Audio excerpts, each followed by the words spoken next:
ৰাতি ইমান আন্ধাৰতো বহুত মানুহ কিয় জানেনে সেয়া প্ৰবল ইচ্ছা হেঁপাহ আৰু ৰাইজৰ মৰম আৰু সাহস থাকিলে সকলো কামেই আগবাঢ়ি যাব পাৰি বুলি আমি জানো সেইকাৰণে সদায় সকলোৰে সহায় সহযোগিতা লাগে এয়া যে দেখিছে এখন অৰণ্যৰ মাজত এখন হাবিৰ মাজত ৰাতি মানুহ ভিৰ লাগিছে নাটক চাবলৈ গতিকে এয়া হ'ল ধনেখনা সাংস্কৃতিক গোষ্ঠীৰ উদ্যোগত ধেমেচি ডিমৌ কিনাৰ যুৱ সংঘ অৰুণোদয় সংঘ ধেমেচি সন্মিলিত যুৱ মঞ্চ সপ্তৰ্ষি যুৱ সংঘ তৰুণজ্যোতি সংঘ স্থানীয় আত্মসহায়ক গোট অঞ্চলৰ ৰাইজ আৰু শুভাকাংক্ষীৰ সহযোগত ধনেখনা নাট উৎসৱ 2025 এই ঠাইডোখৰ হ'ল ৰাঙিমুখ চুমনি মাজুমেলীয়া লাকলৌ ধেমেচি ডিব্ৰুগড় 27, 28 আৰু 29 জানুৱাৰী অৰ্থাৎ 3 দিনীয়াকৈ এই অনুষ্ঠান তেওঁলোকে আয়োজন কৰিছে ধনেখনা নাট উৎসৱে এইবাৰ দ্বিতীয় বছৰত ভৰি দিছে যোৱা দুটা বছৰ খুব সুন্দৰকৈ হৈ গৈছে বুলি আমি গম পাইছোঁ পথৰুৱা ধনেখনা জানৰ পাৰত মুকলি আকাশৰ তলত চুমনিৰ মাজত নাট্যক্ষেত্ৰ সৃষ্টি কৰিছে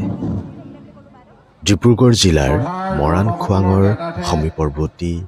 বুৰঞ্জী প্ৰসিদ্ধ ঠাই ধেমেচি মাজুমেলীয়া ধনেখনা জানৰ পাৰত ৰাঙিমুখ চুমনিত এই ধনেখনা নাট উৎসৱ যোৱা 2 বছৰ পাৰ কৰি এইবাৰ তৃতীয়টি বছৰ ভৰি দিছে সঁচাকৈ বিৰাটেই ভাল লাগিছে আচলতে মন কৰিলে চন বাকৰি মাটিতে ধন ইয়াত গুৱাহাটীৰ পৰা নাটক কৰিবলৈ আহিছে নাট্যদল বা থিয়েটাৰ আৰু নগাঁৱৰ পৰা আহিছে ৰংগালয় আৰু দেৰগাঁৱৰ পৰা আহিছে নাট্য চৰ্চা কেন্দ্ৰ চাবুৱাৰ পৰা আহিছে শিল্পবন এনেকৈ বিভিন্ন ঠাইৰ পৰা নাটক কৰিবলৈ ইয়াত আহিছে যোৱা বছৰো তেনেকৈ বহুত ভাল নাট্যশিল্পী আহিছে নাট্য গ্ৰুপ আহিছে গতিকে আমি ভাবোঁ যে আমি যদি সকলোৱে চেষ্টা কৰোঁ আমাৰ নিজৰ ঠাইটো সুন্দৰ নাট্য চৰ্চাৰ স্থলী আমি গঢ়িব পাৰোঁ কিন্তু তাৰ কাৰণে লাগিব সকলোৰে সহায় সহযোগিতা মৰম আৰু আশীৰ্বাদ আৰু এই কলা কৃষ্টিয়ে আমাক আগুৱাই নিব আমাৰ নিজৰ জাতিটোক আগুৱাই নিব নিজৰ সংস্কৃতি ৰক্ষা কৰিব গতিকে আমি সকলোৱে এনেকৈ ধৰণে নিজৰ ঠাইত আমি বহুত বিভিন্ন ধৰণৰ অনুষ্ঠান কৰিব পাৰোঁ যি অনুষ্ঠানে আমাৰ ঠাইডোখৰ লগতে আমাৰ এই পৰিৱেশটো আমাৰ গাঁওখন চিনাকি হয় আমাৰ ইয়াত আহি নিজক ভাল লগাই আন ঠাইত ক'ব পাৰে যে এনেকুৱা এখন ঠাইত আমি সুন্দৰ নাটক কৰি আহিলোঁ বা এনেকুৱা এটা পৰিৱেশ আমি পালোঁ সেইটো এটা প্ৰচাৰ হয় পৰ্যটনৰ বাবেও এটা সুন্দৰ স্থল হয় মই ভাবোঁ এনেকুৱা এখন সুন্দৰ চুমনি এনেকুৱা এখন বিল আছে এনেকুৱা এখন যদি নদী আছে তাত আমি এটা পৰ্যটনৰ স্থল কৰিব পাৰোঁ ইয়াতে ধুনীয়াকৈ চাংঘৰ পৰা আদি কৰি বিভিন্ন আমি কাম কৰিব পাৰোঁ যাতে সেই গাঁওখনক মানুহে চিনি পায় সেই গাঁওখনত কিছুমান নিবনুৱা ইয়াতে জড়িত হৈ বহুত কাম কৰিব পাৰে বহুত চিন্তা আছে বহুত কল্পনা আছে সকলোৱে এনেকৈ যদি লগ হৈ কাম কৰে মই ভাবোঁ আমাৰ বহু নিবনুৱাই দূৰ হ'ব আৰু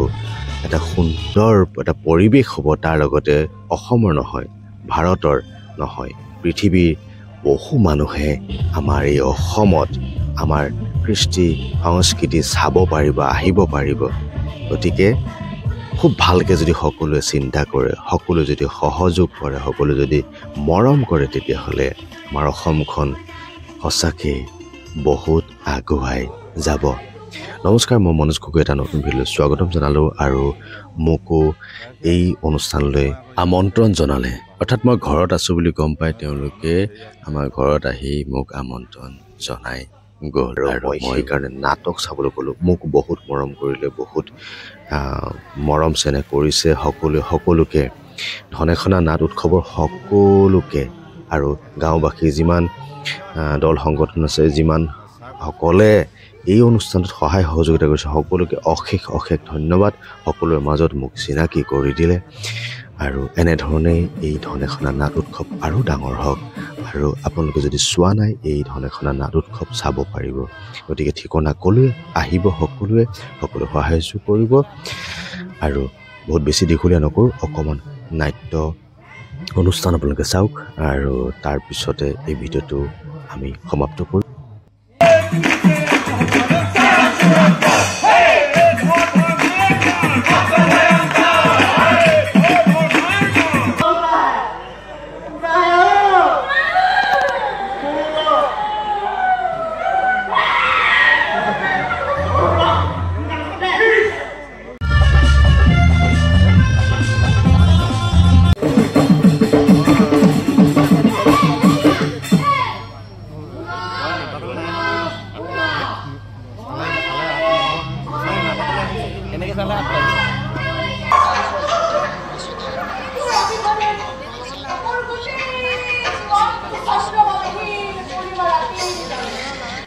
আৰু এই মৃদুল দা ইফালে তৰুণ আছে আমি অকণমান তেওঁলোকৰ গীতৰ লগত এনেই অকণমান গুণগুণাই দিছোঁ আৰু ইফালে বন্ধু জয়ন্ত ডিমৰ পৰা আহিলে নাটক চাবলৈ আৰু বহুত বন্ধু বান্ধৱী আছিল লগ পালোঁ বিৰাটেই ভাল লাগিলে এই অনুষ্ঠানত ইফালে আমাৰ সাংস্কৃতিক মন্ত্ৰী বিমল বৰা ছাৰ আহিলে আৰু তেওঁৰ পৰা আমি কিছু কথা জানোৱা হ'ব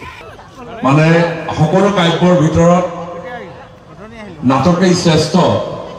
আৰু সেইকাৰণে কোৱা যায় যে ব্ৰহ্মাদেৱে 4 বেদৰ পৰা 4 ৰস লৈ সাম বেদৰ পৰা সংলাপ অথৰ্ব বেদৰ পৰা সংগীত ঋক বেদৰ পৰা অভিনয় কলা যজুৰ বেদৰ পৰা ৰস এই কেইটা উপাদানক লৈ পঞ্চম বেদ ৰচনা কৰিলে এনেধৰণে ছাৰে সুন্দৰ সুন্দৰ কথা কৈ গ'ল আৰু এতিয়া আমি গছৰ তলে অৰ্থাৎ বাঁহৰ তলে ঘূৰি ফুৰিছোঁ আপোনালোকক দেখাব বিচাৰিছোঁ যে এই মুকলি মঞ্চখন গছৰ তলত বাঁহৰ তলত সুন্দৰকৈ সজাই পৰাই তেওঁলোকে তুলিছে এতিয়া আমি সমাপ্ত কৰিম যিমান পাৰে ভিডিঅ'টো শ্বেয়াৰ কৰিব যদি মনোজ গগৈ পেজত চাইছে পেজটি ফ'ল' কৰিবলৈ নাপাহৰিব যদি Manoj Gogoi MGB YouTube channel চাইছে অৰ্থাৎ MGB যদি চেনেল চাইছে তেতিয়া চেনেলটো চাবলৈ নাপাহৰিব আৰু এই অনুষ্ঠানটো একদম মুকলি মঞ্চ ইয়াতে কোনো বিশেষ একো নাই গতিকে খুব সুন্দৰ ইমান ঠাণ্ডাটো মানুহে কিন্তু সুন্দৰকৈ বহি চাই আছে গতিকে এনেধৰণে আগুৱাই যাওক এই অনুষ্ঠানটো তাকে কামনা কৰিলোঁ পুনৰ এটা নতুন ভিডিঅ' লগ পোৱাৰ প্ৰতিশ্ৰুতিৰে মই মনোজ গগৈ আপোনালোকৰ পৰা আজি বিদায় মাগিলোঁ ধন্যবাদ